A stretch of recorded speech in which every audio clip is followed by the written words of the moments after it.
Queridos irmãos e irmãs, começamos a ouvir e meditar hoje na carta de São Paulo aos Romanos, que é o texto maior de Paulo no Novo Testamento. E é uma carta que não se dirige especificamente a uma comunidade fundada por Paulo, tratando dos problemas pastorais desta comunidade, mas é uma carta dirigida a uma igreja que Paulo não fundou e que ele ainda não conhecia. Ele escreve de Corinto e ele pretende ir a Roma, e de Roma ele pretende ir fazer uma missão até na Espanha, né? E ele quer contar com o apoio também da igreja de Roma. Então, nessa carta serena, sem polêmica, ele vai apresentar a sua pregação, né? A sua experiência. Por isso é uma carta muito densa, é a carta mais profunda do ponto de vista teológico de todo o corpus paulino, portanto também mais difícil. Aqui nós estamos na sua introdução, o início da carta, que evidentemente eu não vou comentar aqui, né, porque nos levaria longe. Apenas gostaria de chamar a atenção para o fato de que Paulo coloca tudo girando em torno de Jesus Cristo. Paulo, servo de Jesus Cristo, assim ele se apresenta. Apóstolo por vocação, escolhido para o Evangelho de Deus. Então ele vai dizer que esse Evangelho prometido nas Escrituras diz respeito a quem? A seu Filho, Jesus Cristo, né? Descendente de Davi segundo a carne, autenticado como Filho de Deus com poder, pelo Espírito de santidade que o ressuscitou dos mortos, Jesus Cristo nosso Senhor. Então, nesse início solene, denso, ele já mostra a centralidade de Jesus, dizendo que é dele que recebemos a graça e a vocação, que nós também somos chamados a ser discípulos de Jesus Cristo, e depois ele faz então a saudação aos romanos.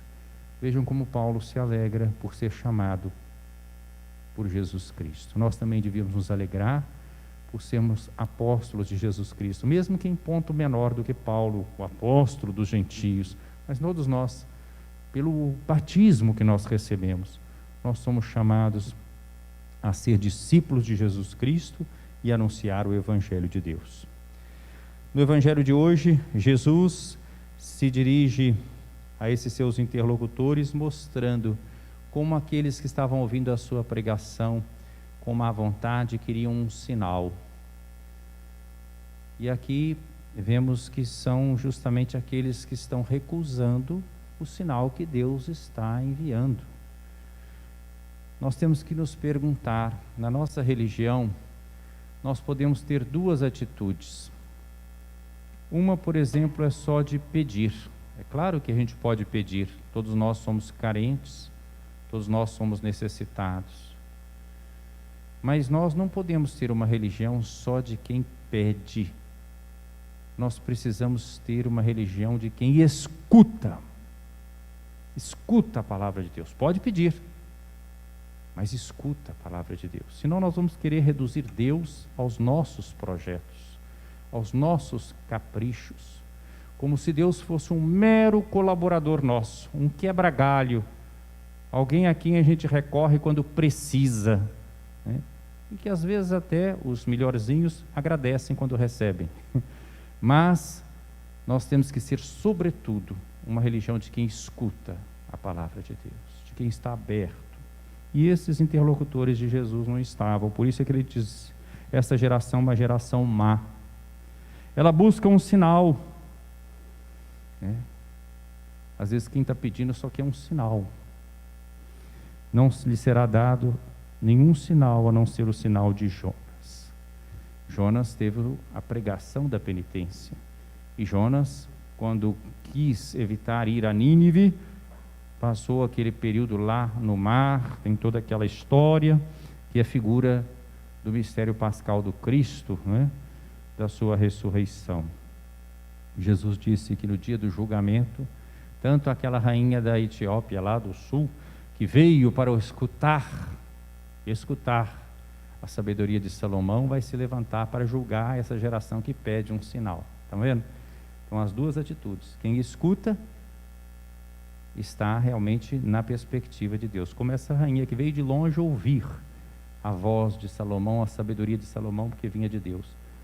Enquanto a geração a que Jesus está se referindo só pede sinal. Ele citou também o caso de Jonas.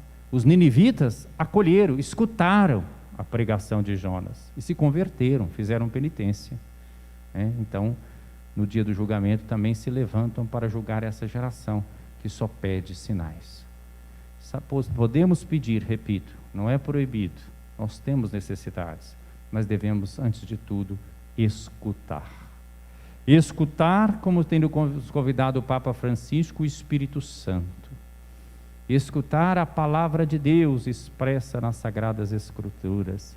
Escutarmos-nos uns aos outros nesse processo sinodal, como fez o santo que hoje estamos celebrando, São João 23, filho de camponeses, um homem simples, que ingressou no seminário, teve o seu trajeto, trabalhou na sua diocese, trabalhou com um bispo muito zeloso, com o qual ele aprendeu muito como secretário desse bispo. Mais tarde vai ser destinado à carreira diplomática na igreja.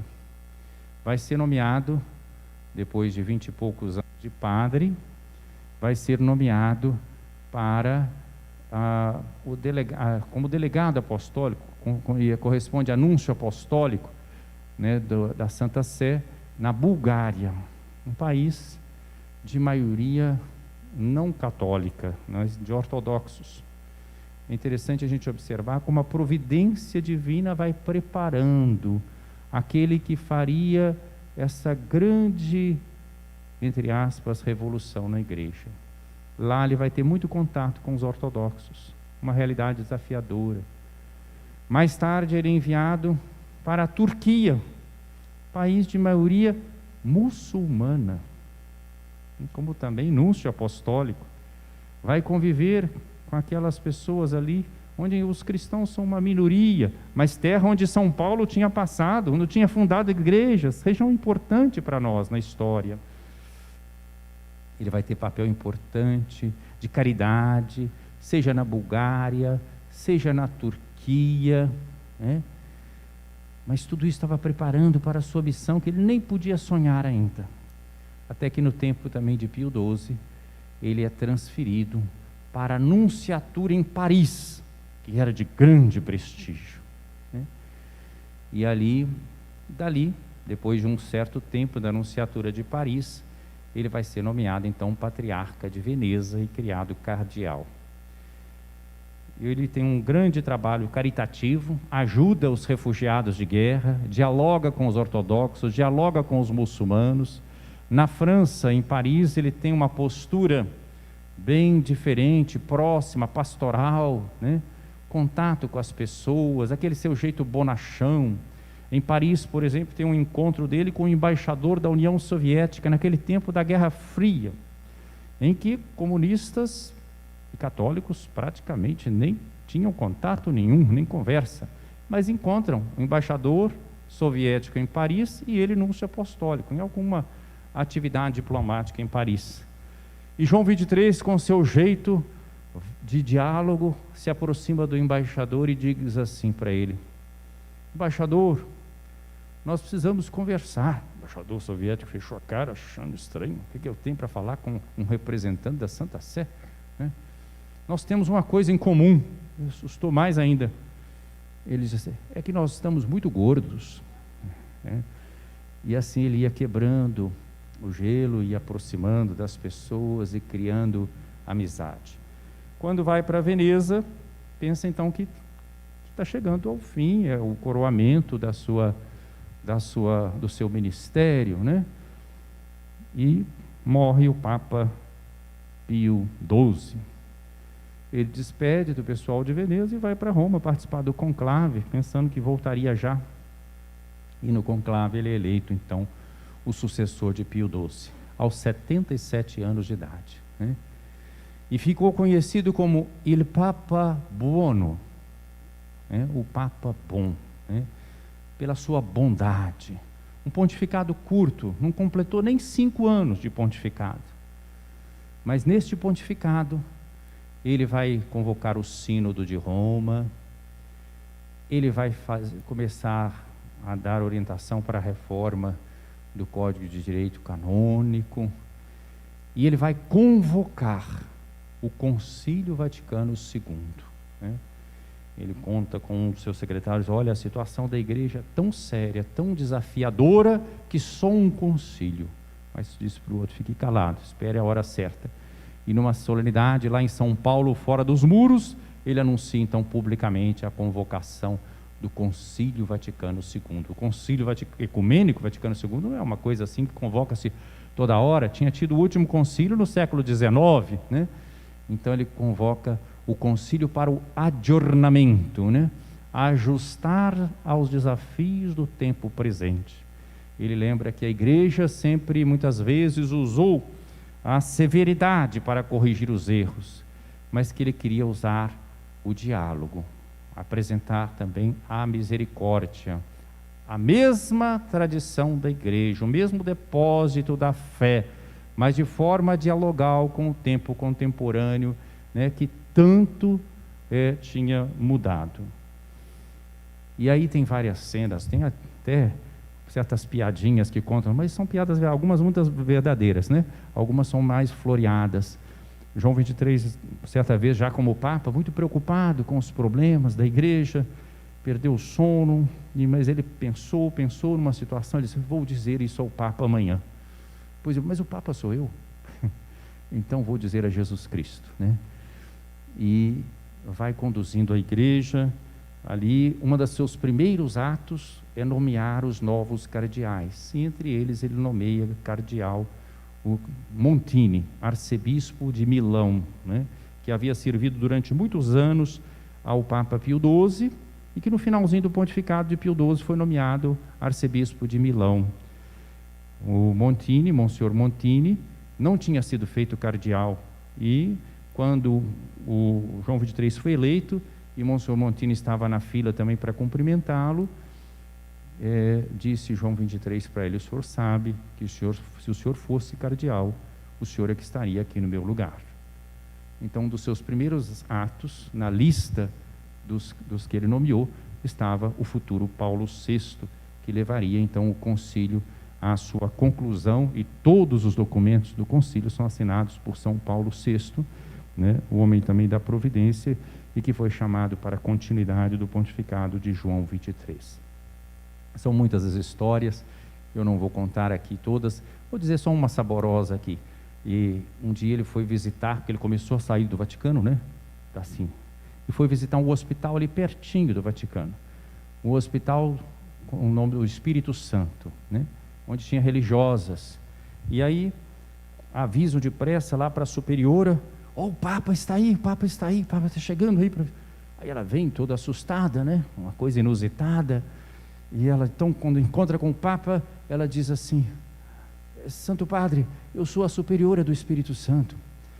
Aí o Papa responde: ó, irmã, a senhora tem sorte, eu sou apenas o vigário de Cristo, né? Então ela era a superiora do Espírito Santo. E assim ia quebrando as situações mais difíceis e se aproximando das pessoas. É memorável também a sua visita aos presos, né, de Roma, os encarcerados, por ocasião do Natal.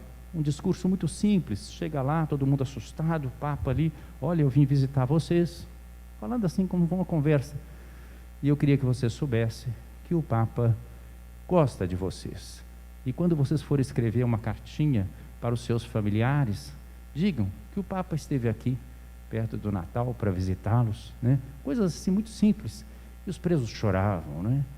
Então, de ver aquela situação. Então, por isso ficou como o Papa bom, né? É bom a gente recordar, porque essas coisas se perdem na história. O homem que teve a coragem de convocar esse concílio. Podia falar muito sobre João 23, mas paro por aqui por causa do tempo. Foi então canonizado e é uma referência para a nossa igreja. Desencadeou esse processo tão importante do Concílio Vaticano II e de todos os seus desdobramentos, dos quais nós vivemos na igreja até hoje. Peçamos a São João 23 que interceda por nós, especialmente nesse caminho sinodal que a igreja com o Papa Francisco está vivendo. Louvado seja nosso Senhor Jesus Cristo. Para sempre seja louvado.